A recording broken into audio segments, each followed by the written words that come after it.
Welcome to Samba Samba. Enjoy the video.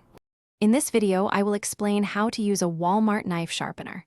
Before you begin, always place your sharpener on a stable, flat surface to prevent any slips. It's crucial to keep your fingers well away from the blade's edge throughout the entire process. Familiarize yourself with the different sharpening stages on your specific sharpener, as this will guide you through the correct sequence for optimal results. Now, let's tackle the coarse sharpening stage. Locate the slot on your sharpener designed for coarse sharpening, which is usually labeled with a number 1 or the word coarse. Gently pull your knife blade through this slot, applying light and consistent pressure. Repeat this motion about 5 to 10 times, ensuring you maintain a steady hand.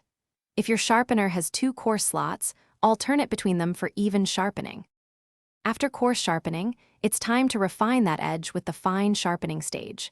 Find the slot marked with a number 2 or fine on your sharpener. For this step, use even lighter pressure than you did in the coarse stage. The goal here is to smooth out any burrs and create a truly sharp edge. Pull the blade through this slot 5 to 10 times, ensuring a consistent, gentle motion for the best results. To finish, carefully wipe your newly sharpened blade with a damp cloth to remove any tiny metal shavings. Now, for the satisfying part, test its sharpness. You can gently try slicing a piece of paper or a ripe tomato.